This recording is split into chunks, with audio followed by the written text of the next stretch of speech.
اعوذ باللہ السمیع العلیم من الشیطان الرجیم بسم اللہ الرحمن الرحیم۔ ناظرین، ہم سورہ انعام کا ترجمہ تلاوت کر رہے ہیں اور آیت نمبر 131 پر ہیں۔ یہاں اللہ تعالیٰ فرما رہے ہیں، یہ گواہی اس لیے ہوگی کہ نہیں ہے تیرا رب ہلاک کرنے والا بستیوں کو ظلم کے ساتھ، جبکہ وہاں کے لوگ بے خبر ہو۔ تو لہٰذا ناظرین، اللہ تعالیٰ یہیں وہی بتا رہے ہیں کہ یہ ظلم ہوگا کہ بستی کے لوگوں کو پتہ ہی نہ ہو اور ہم ان کو ہلاک کر دیں۔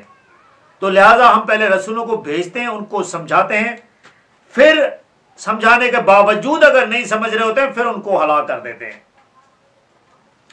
پھر آگے اللہ تعالیٰ فرما رہے ہیں، اور ہر ایک کے درجے ہیں ان کے عمل کے لحاظ سے، یعنی یہ درجات اللہ تعالیٰ نے رکھے ہوئے ہیں جو ان کے کام کے حساب سے۔ دیکھیں یہاں بھی جس طرح کوئی بندہ اوپر ہوتا ہے، کوئی نیچے ہوتا ہے، یہ دنیاوی حساب کتاب ہے۔ دنیاوی میں لوگ جتنا کچھ کام کر رہے ہوتے ہیں اس حساب سے ان کو وہ مل رہا ہوتا ہے۔ جو کم کما رہا ہوتا ہے اس کو کم مل رہا ہوتا ہے، جو زیادہ کما رہا ہوتا ہے وہ زیادہ کھا رہا ہوتا ہے۔ تو جس طرح دنیاوی درجات ہیں، اس طرح اللہ تعالیٰ نے بھی اپنے درجات رکھے ہوئے ہیں۔ جو جس طرح کر رہا ہے اس کو اتنا حساب کتاب مل رہا ہے۔ تو اللہ تعالیٰ فرما رہے ہیں، ہر ایک کے درجے ہیں ان کے عمل کے لحاظ سے، اور نہیں ہے تمہارا رب بے خبر ان عملوں سے جو وہ کرتے ہیں۔ یعنی اللہ تعالیٰ فرما رہے ہیں میں نے درجات رکھے ہیں عملوں کے حساب سے، لیکن وہ جو عمل کرتے ہیں نا، ان عملوں سے اللہ تعالیٰ بے خبر نہیں ہے۔ اللہ تعالیٰ کو پتہ ہے کہ کس نے کون سے عمل کیے اور کس طرح کے عمل کیے ہیں۔ یہ سارے عملوں کا پتہ پھر قیامت کے دن ہر بندے کو پتہ چلے گا کہ کس نے کیا کیا تھا، کس نے کیا کیا تھا، اور ان عملوں کی وجہ سے ہی، ان عملوں کو دیکھ کے اللہ تعالیٰ نے اپنا فیصلہ سنانا ہے۔ تو لہذا ناظرین، پھر آگے اللہ تعالیٰ فرما رہے ہیں، اور تمہارا رب بے نیاز ہے، مہربانی اس کا شیوا ہے۔ یعنی اللہ تعالیٰ فرما رہے ہیں کہ مجھے آپ کے کام کی کوئی ضرورت نہیں ہوتی ہے، بے نیاز ہے۔ مثلا آپ کے ہر کام سے وہ بے نیاز ہے۔ آپ جس طرح وہ کہتے ہیں نا کہ بھئی یہ اللہ تعالیٰ کے نام پہ یہ دیا ہے وہ دیا ہے، یہ اللہ تعالیٰ فرما رہے ہیں اس کام سے جو آپ میرے نام پہ دے رہے ہو نا، وہ اپنے آپ کو بچا کے خاطر دے رہے ہو۔ اللہ تعالیٰ کو اس کی کوئی ضرورت نہیں ہے۔ اللہ تعالیٰ اس سے بے نیاز ہے اور مہربانی اس کا شیوا ہے۔ اللہ تعالیٰ پھر آپ پر قیامت کے دن مہربانی کی نظر رکھیں گے۔ جس نے بھی اللہ تعالیٰ سے ڈر کر اللہ تعالیٰ کے نام پر کوئی بھی ایسا کام کیا ہوتا ہے تو اللہ تعالیٰ پھر اس پر اپنی نظر رحم کرتا ہے۔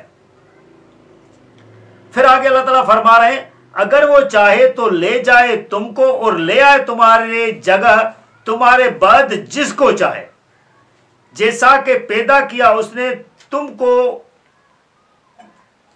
دوسری لوگوں کی نسل سے۔ یعنی اللہ تعالیٰ فرما رہے ہیں، اگر اللہ تعالیٰ چاہیں، اگر آپ کام سیدھے نہیں کریں تو آپ کو ختم کر دے، مار دے اور دوسروں کو لے آئے۔ یہ اللہ تعالیٰ کر سکتے ہیں۔ پھر اللہ تعالیٰ اس کا ایک مثال بھی بیان کرتے ہیں کہ جیسے میں نے آپ کے پہلے جو جس سے آپ پیدا ہوئے ان کو ختم کر دیا، آپ کو لے آیا کہ آپ دیکھیں گے کیا کر رہے ہو۔ یہ اس طرح اللہ تعالیٰ ہر روح کو، جو اللہ تعالیٰ نے نفس بھیجا ہوا ہے، انسان بھیجے ہوئے ہیں یا جن بھیجے ہوئے ہیں، ان کو ایک موقع فراہم کر رہے ہوتے ہیں۔ جو پچھلے والوں کے کام بھی اللہ تعالیٰ کے نظر میں آ گئے، ابھی آگے والے ہیں وہ کیا کر رہے ہیں، اس کے بعد جو آ رہے ہیں وہ کیا کر رہے ہیں۔ پھر ان سب کا فیصلہ اللہ تعالیٰ قیامت کے دن کریں گے کہ کون سے جو نا روح، کون سے انسان جو ہے وہ دوزخ کی طرف جائیں گے، کون سے جنت کی طرف جائیں گے۔ یہ سب فیصلے اللہ کے اختیار میں اور وہی کریں گے۔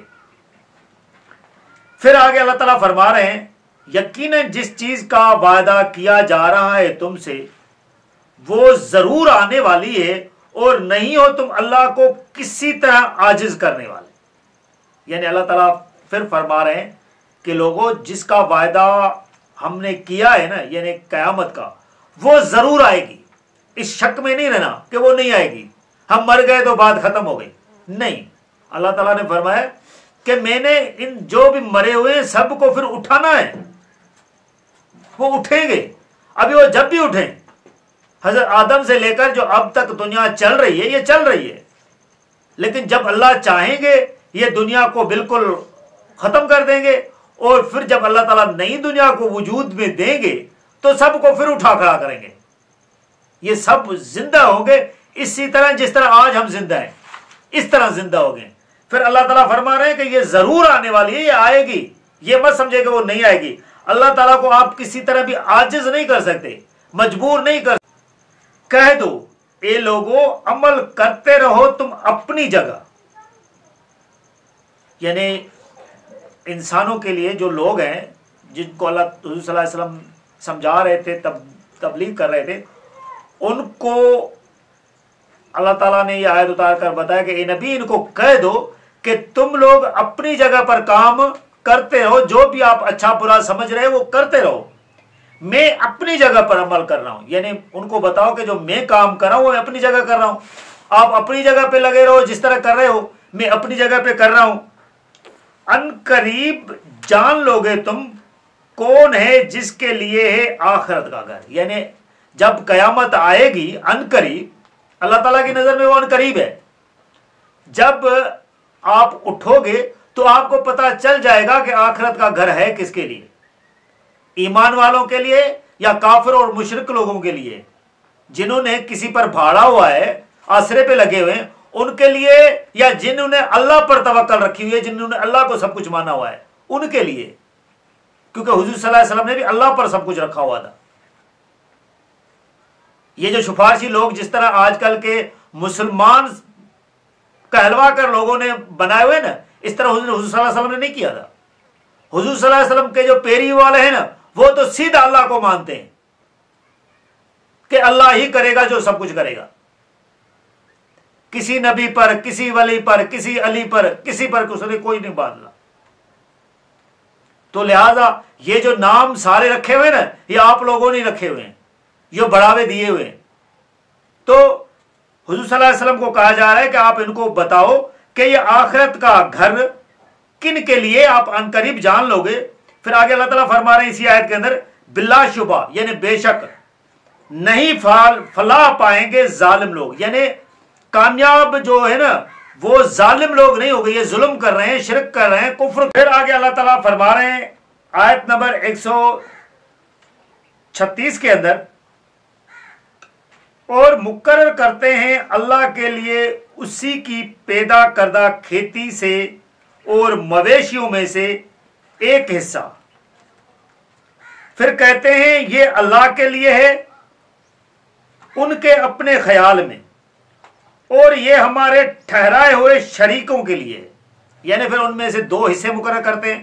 اللہ تعالیٰ فرما رہے ہیں جو بھی میں نے ان کو مویشی دیے، میں نے کھیتی دیے، ان میں پھر دو حصے وہ مقرر کرتے ہیں، ایک حصہ اللہ کی خیرات پہ لگا لیتے ہیں، ایک حصہ ہے جو اپنے جو خیالوں میں جو انہوں نے شریک ٹھہرائے ہوتے ہیں، سفارشی لوگ جو ٹھہرائے ہوتے ہیں ان کے لیے، جس طرح وہ قلندروں کا ہوتا ہے یا گوشت کا ہوتا ہے، کسی کا رکھ لیتے ہیں کہ یہ اس کا ہے، تو یہ ایک حصہ ادھر کر لیتے ہیں، ایک حصہ پھر اللہ کا بھی رکھ لیتے ہیں کہ اللہ کا بھی دے رہے ہیں، ایک حصہ ان کا بھی ہے۔ پھر اللہ تعالیٰ فرما رہے ہیں بس جو حصہ ان کے ٹھہرائے ہوئے شریکوں کا وہ نہیں پہنچتا اللہ کو، یعنی جو انہوں نے شریکوں کو جو دیا وہ اللہ کو نہیں پہنچتا، اور جو اللہ کا ہے وہ پہنچ جاتا ہے ان کے ٹھہرے ہوئے شریکوں کو۔ یعنی یہ جو دو مشرک لوگ کرتے ہیں، تو اللہ تعالیٰ فرما رہے ہیں جو شریکوں کے پاس جو کچھ دے رہے ہوتے ہیں وہ اللہ تک وہ نہیں پہنچتا، کیونکہ اللہ تعالیٰ نے ان کو قابل قبول کرنا ہی نہیں ہے۔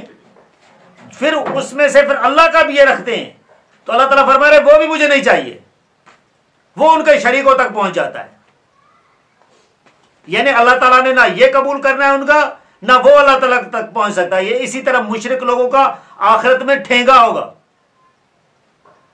کیونکہ وہ جو مشرک لوگ ہوتے ہیں وہ اللہ تعالیٰ کو بس ایسے ہی راضی رکھنے کے لیے اللہ کا نام کو بھی استعمال کر رہے ہوتے ہیں۔